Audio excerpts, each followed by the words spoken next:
So I have a client that travel with a Peugeot vehicle that has AT6 6-speed automatic gearbox, and these gearbox you can find them in Peugeot 548, 3008, RCZ, and the rest.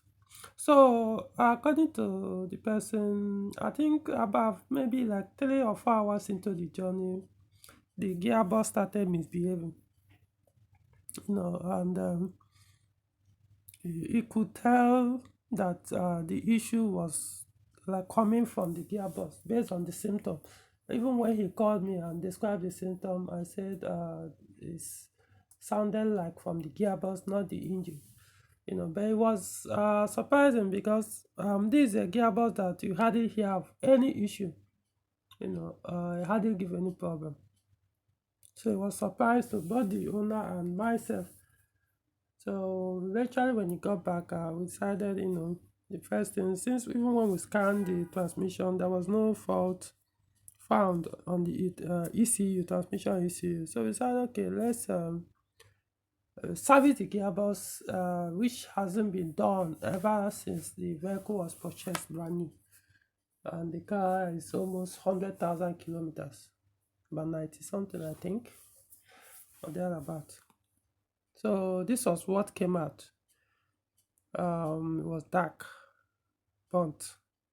Yeah, you could say not burnt that badly, but from the color, you could tell. So eventually, so we decided um to change the ATF when we drained it, and so I advised him to buy one of the recommended ATF for that 86 transmission, and this is the one I recommended. I bought 9 liters. Has a total fluidmatic MVLV. It's available here, at least here in Abuja. I don't know about other parts of Nigeria. So you can see 9 liters, and the gearbox actually, to service the gearbox, it takes only 3 liters. 3 liters. Same thing with AMCs. It takes 3 liters. I know some people will wonder, well, how come AMCs will take only 3? Yeah, it's 3. Maximum 3.5, but just basically 3 liters. So what I did with this, because it's only 3 that can come out for a service when you are doing a service. So I drained the first 3, poured first 3 fresh new ATF. So I used the car, drove for some distance. How many? Can't remember. Maybe like, I think I did about 100 kilometers. Then did the second ATF change, another 3 liters. Drove the car that day. I think it was the next day I came and did the final 3 liters or there. But I forgot how I did it. But I know I covered the first one. I covered about 100 kilometers. Then the second ones I didn't do that long distance. Maybe 20 or 30 kilometers on each of the change, the remaining 2. So, or something like that. So, and ever since then, the gearbox, even after I did the first one, the gearbox actually improved. The shifting, the downshifting, according to the owner, I was doing the downshift or upshift, that issue came up, that symptom. For those who use automatic gearbox, when gearbox is about to or start giving faulty sign, you'll be getting that loud thud or jolt when he wants to downshift, like boom, that Judah, you get it. You get that noise when it's downshifting or upshifting, that boom. That's usually the sign that something is wrong with the gearbox, or most especially usually the ATF. So in this case, I believe the ATF probably was at that time was no longer working properly, as you can see from the color.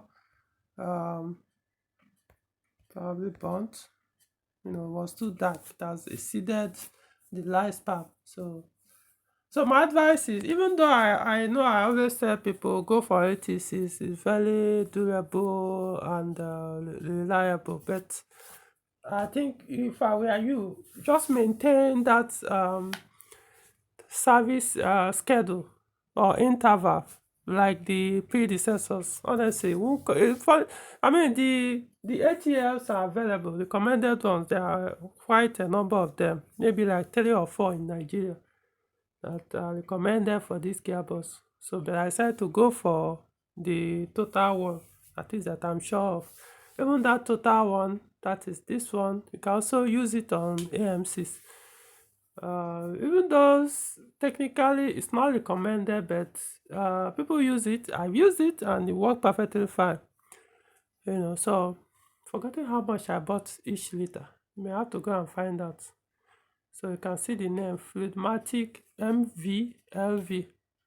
It's very good. I used the car for about 3 or 4 days before delivered it back to the owner, and the transmission was working flawlessly. And the owner since then has not complained after this ATF change. So our advice, um, just do 30,000 oil service interval. Change it every 30,000 kilometers. It may be too, it may be 30,000 may be too low, but to be on the safe side, it doesn't start messing up, misbehaving, or pack up because of long interval or ATF change. So you could do 30, at least maximum 50,000, maximum 50. Don't go beyond 50,000. You would, like this one is almost 100. It didn't until it was driven on a hard, push to stress, which it was doing before, but at that time it started misbehaving. So I advise change it every 30,000 kilometers minimum. If you want to do 10,000, I don't care. I don't think you have any problem, but at least on average 30,000 kilometers is okay. Likewise, the L for HP20 AMCs, just do the same. The oil ATS available. You can choose other alternative recommended, but this is the one I use and I recommend. Okay, so I hope this video helps.